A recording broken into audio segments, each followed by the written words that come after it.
굳이 한 달에 몇십만 원 내면서 사무실을 사용할 필요는 없지만 주소지는 필요한 경우들이 많이 있거든요. 근데 그거 했을 때 일단 좋은 점은 그거였어요. 사업자 주소나 택배 이런 거 받을 때 집이 아니어가지고 그렇죠. 사업하는 사람의 느낌이 있다. 이게 맞아요. 제일 좋았어요. 최소 자본을 어느 정도는 갖고 가야 돼요? 저렴하게 하시는 분들은 네.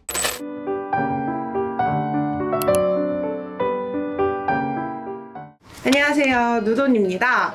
모르는 분들이 있으실 것 같아서 그거에 대해서 설명해 주실 수 있을까요? 비상주 사무실이라고 하면 말 그대로 상주하지 않고 사업자 주소지만 대여하는 서비스라고 생각을 해주시면 되세요. 엔잡러도 많이 이제 계시고 뭐 유튜버나 인플루언서, 온라인 쇼핑몰 하시는 분들 이런 분들 같은 경우에는 굳이 한 달에 몇십만 원 내면서 사무실을 사용할 필요는 없지만 주소지는 필요한 경우들이 많이 있거든요. 그래서 근데 비상주 사무실 하시는 분들은 왜 그거를 하시는 거예요?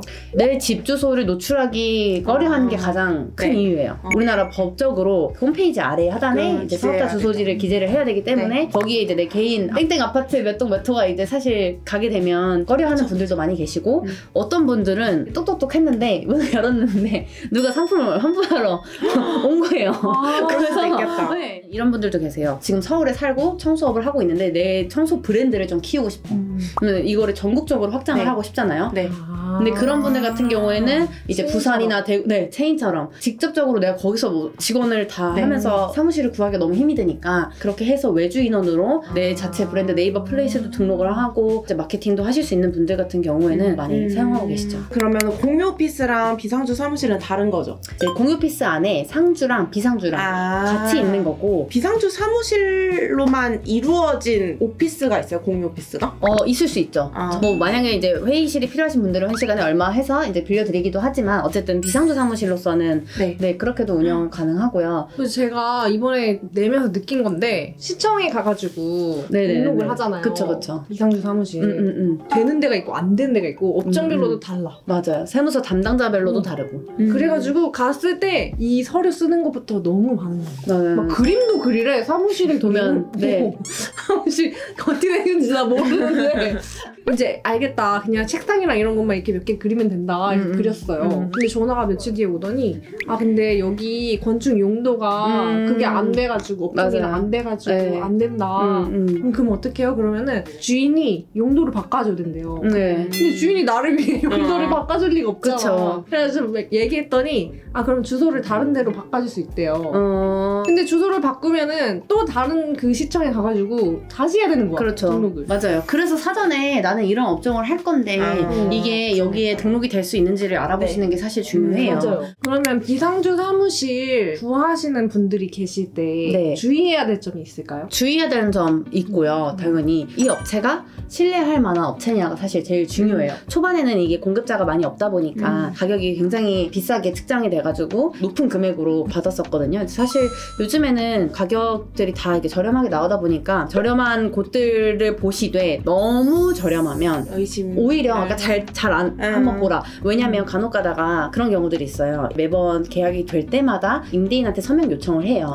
근데 어떤 업체들에서는 미리 도장을 받아놓고 그 계약서를 뿌리는 경우들이 있어요. 사실 매번 그렇게 하기가 번거로우니까 그 뜻도 당연히 이제 이해를 하지만은 그렇게 되면 아무래도 임대인은 막상 내가 계약서를 쓰는데 내 계약이 누가 되는지도 모르고 뿌려질 수 있는 그런 리스크가 좀 있는 거죠. 그러면 비상주 사무실 사업장 사장이랑 그 나 보내주는 업체 그 계약서랑 나랑 다 일치가 돼야 되는 거예요? 그렇죠. 그래서 내가 이제 계약을 한다라고 했을 때 임대인분이 직접 서명을 해주시는 게 맞는지 그러니까 그 업체에서 대리 서명이라든지 뭐 이제 이미 찍어놓은 계약서로 송부가 되진 않는지 이런 것들도 확인하면 조금 더 좋고요. 그리고 그 업체가 제대로 상호명도 안 해놓고 업체에 대한 정보를 찾으려고 해도 막 찾을 수가 없어.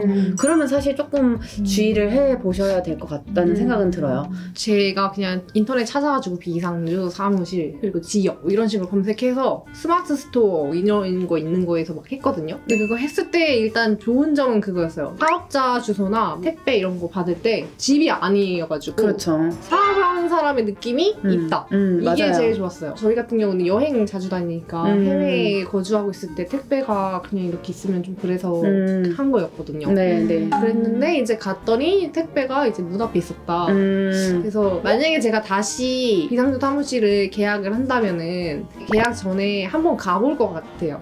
어떻게 운영되고 있는지. 저는 너무 급해가지고 네. 그냥 빨리 해주는 데를 막 찾아가지고 했거든요. 네네네네. 근데 진짜 빨랐어. 계약서도 막 1시간 안에 막 와. 네. 진짜 빠른데 네. 그 오피스가 어떻게 생겼는지, 택배가 어떻게 관리되고 있는지, 우편물이 어떻게 다 관리되고 있는지 이거를 잘 안 봤거든요. 그게 좀 아쉬웠어요. 그치. 그렇죠. 그 문 앞에 있으면은 분실될 수도 맞아요. 있고. 그렇죠. 그리고 그 제가 그냥 가도 되나요? 이렇게 물어보고 갔을 때 그분이 좀 당황하시더라고요. 왜냐면 거기 안 계시니까. 그쵸, 그쵸. 아무도 무인으로 운영이 되고 있는 경우가 많으니까. 맞아요. 거의 무인이니까 회사원이면 몇 개 정도 그래도 운영을 할 수 있을까요? 그래도 조금은 내가 가서 볼 그럼요. 거다. 관리가 돼야 되니까. 그쵸? 그렇게 많이 관리가 된다라는 조건 하에서 최대 제가 알기로는 10몇 개까지 하시는 분도 있었어요. 네. 근데 가능할 것 같아. 이게 모두 상주하지 않아도 되고 청소나 인테리어나 크게 그렇게 신경 쓸 게 없으니까 맞아요. 괜찮겠네요. 네, 부수입으로. 부수입으로.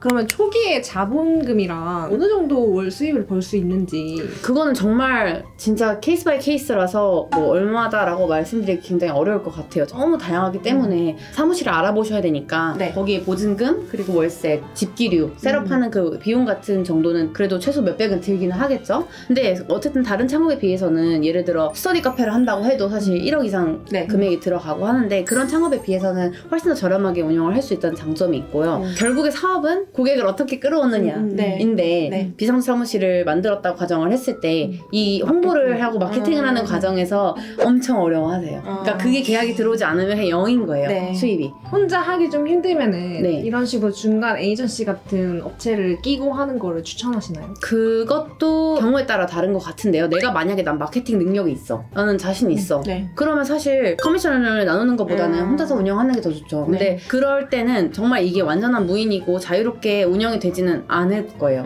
왜냐면 우편물도 계속 어쨌든 오게 되고 그거를 고객이랑 소통을 계속 해야 되거든요. 관리라는 걸 계속 해야 되는 거고 상담도 계속 들어오면 직접 응대를 하셔야 될 거고 그래서 그 정도의 업무는 예상을 하시면 괜찮고. 그럼 저희 누동 구독자님이 네. 이 영상을 보시고 비상주 사무실 운영하는 거에 관심이 있어요. 그럼 최소 자본을 어느 정도는 갖고 가야 돼요? 저렴하게 하시는 분들은 네. 한 5, 600만 원으로도 시작하시는 것 같아요. 네. 저희 누동 구독자님들한테 마지막으로 한마디 부탁드릴게요. 네, 창업에 관심이 있으신 분들이 많은 걸로 알고 있는데요. 저는 개인적으로 창업이라는 게 엄청 가치 창출에 있어서 여러 가지 도구들 중에 좋은 도구라고 생각을 하거든요. 그리고 제가 해외에 있으면서 요즘에 K-문화 많이 뜨잖아요. 그런 것처럼 이제 한국인들만의 가진 성실함이나 이런 창의력이 정말 해외에서도 충분히 더 발휘의 가능성이 있다고 생각을 해요. 그래서 창업에 관심을 가지고 있는 분들은 계속해서 좀 도전을 하셨으면 좋겠고 저도 이제 응원한다는 말씀 드리고 싶습니다. 아, 좋아요. 네.